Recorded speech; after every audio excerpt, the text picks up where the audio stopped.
Glenn Maxwell ने एक बार फिर इंडियन सरजमीन में एक बेहतरीन यादगार इनिंग खेली। इस बार उन्होंने टी20 में खेली और वो भी इंडिया के अगेंस्ट। तीसरा टी20 था और जिसमें पूरा पूरा इंडियन फैंस को और इंडियन जितने भी कमेंटेटर्स हैं सबको यकीन था कि ये मैच इंडिया आराम से जीत जाएगा।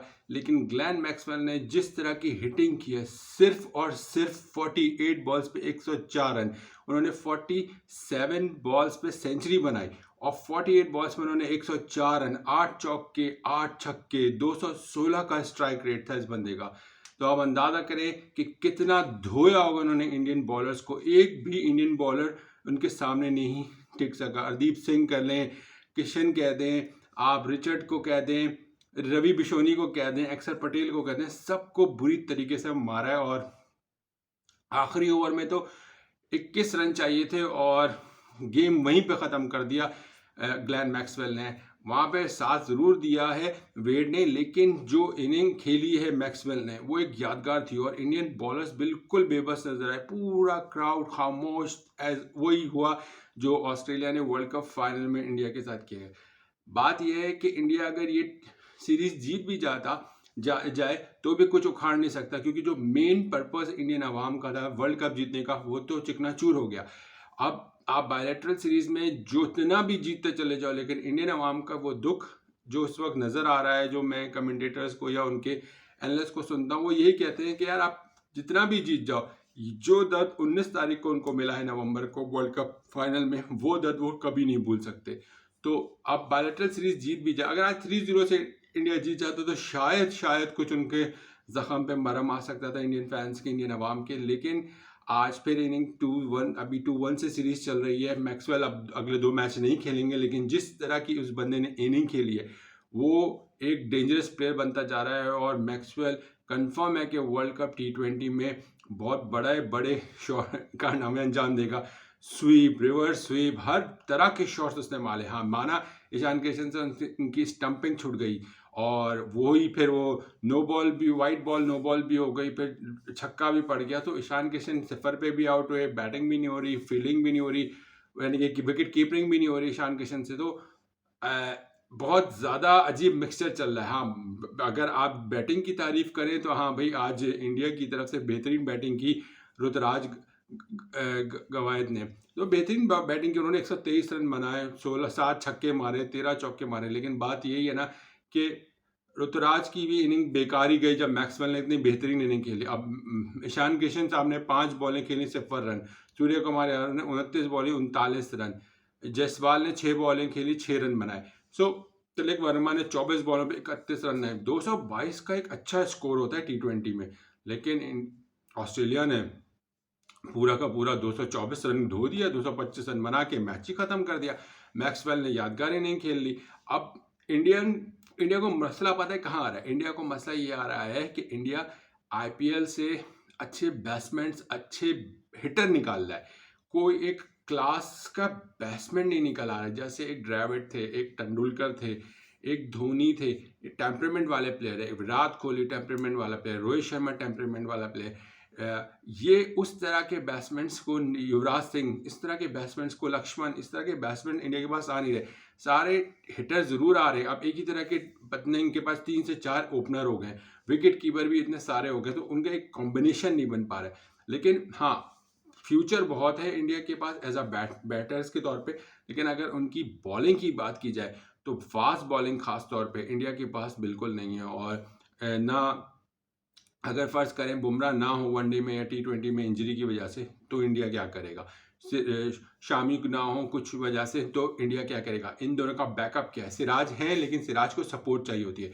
आप एक और कौन बॉलर है जिस पे आप इंडिया रिलाई कर सकता है? इंडिया और किसी फास्ट बॉलर पर रिलाई नहीं कर सकता। तो इंडिया के पास बॉलर्स नहीं आ रहे, स्पेशली फास्ट बॉलर, सीम बॉलर, जो कि इंडिया के जैसे बुमराह जैसे टाइप बॉलर हैं या शामी जैसे बॉलर हैं या कम से कम सिराज जैसे बॉलर भी इंडिया के पास नहीं है बैकअप पे।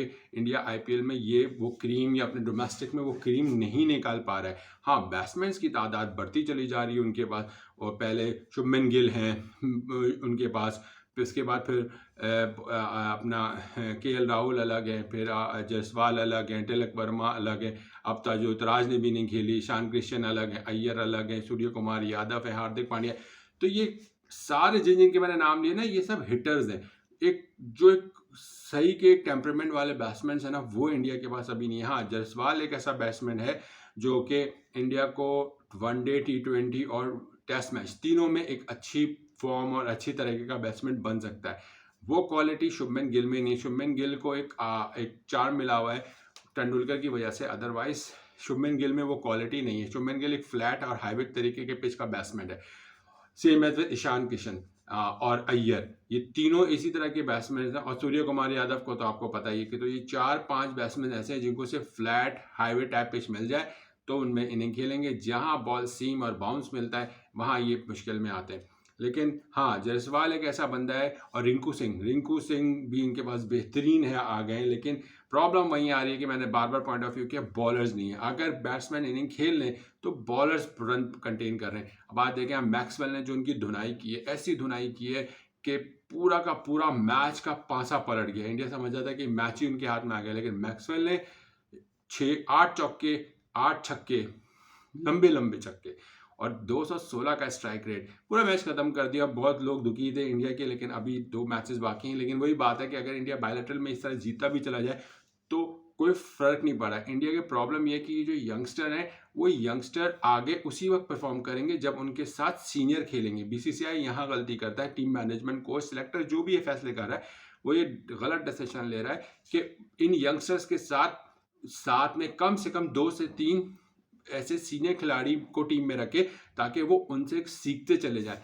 इस तरह आके लपाड़ना और बड़े मैच में आके चोक हो जाना, ये बहुत बड़ा क्राइसिस इंडिया को मिल रहा है। और जो कि नज़र आ रहा है कि आईसीसी वर्ल्ड टेस्ट चैंपियनशिप में भी यही हुआ था और वर्ल्ड कप फाइनल में भी यही हो रहा है कि इंडिया बार, और ज़्यादातर आईसीसी इवेंट्स में यही हो रहा है कि इंडिया फाइनल, सेमीफाइनल हो या मेन मैचेस जो आईसीसी इवेंट्स के होते हैं उससे नॉकआउट स्टेज पे बाहर हो जाता है ड्यू टू द प्रेशर पड़ता है इंडिया पे, और वहाँ पे उनके बैट्समैन फ्लॉप हो जाते हैं। बायलैटरल में उनके बैट्समैन इजीली परफॉर्मेंस दे रहे हैं, लेकिन जहाँ क्रूशल मैच आ रहा है वहाँ इनके यंगस्टर पर प्रेशर पड़ता है। वो टेम्परामेंट, वो ठहराव, वो प्रेशर हैंडल करना मेन मैच का, बड़े मैच का, आईसीसी इवेंट जैसे बड़े मैच का, वो इन प्लेयर्स में मौजूद नहीं है। और अगर रोहित शर्मा और विराट कोहली को हटा के फिर वही गलती करेंगे तो फिर वही होगा कि आप 13 साल हो गए, फिर 14-15 साल होते चले जाएंगे, लेकिन इंडिया आईसीसी इवेंट्स कोई नहीं जीतेगा। सिर्फ बायलैटरल का शहंशाह बना नजर आएगा, लेकिन जब आईसीसी इवेंट आएगा तो इंडिया चौकन एज अ साउथ अफ्रीका के तौर पे चौक करते हुए नजर आएगा।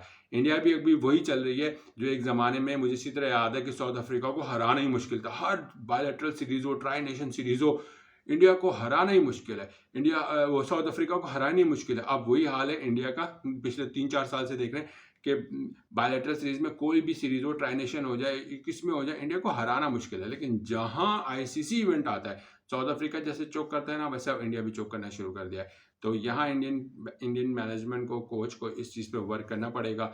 ये 2-3 पॉइंट ऑफ व्यू थे जो मैंने बताने थे। बहुत बेहतरीन इनिंग खेली मैक्सवेल ने। अब मैक्सवेल अगले 2 मैचेस में नहीं होंगे, तो ये ऑस्ट्रेलिया जो है ना, ये सही तरीके से प्रैक्टिस कर रहा है और अपने नए लोगों को खिलाने की कोशिश कर रहा है। इंडिया भी कोशिश कर रहा है, लेकिन इंडिया में के खिलाड़ियों के पास वो टेम्परामेंट नहीं है।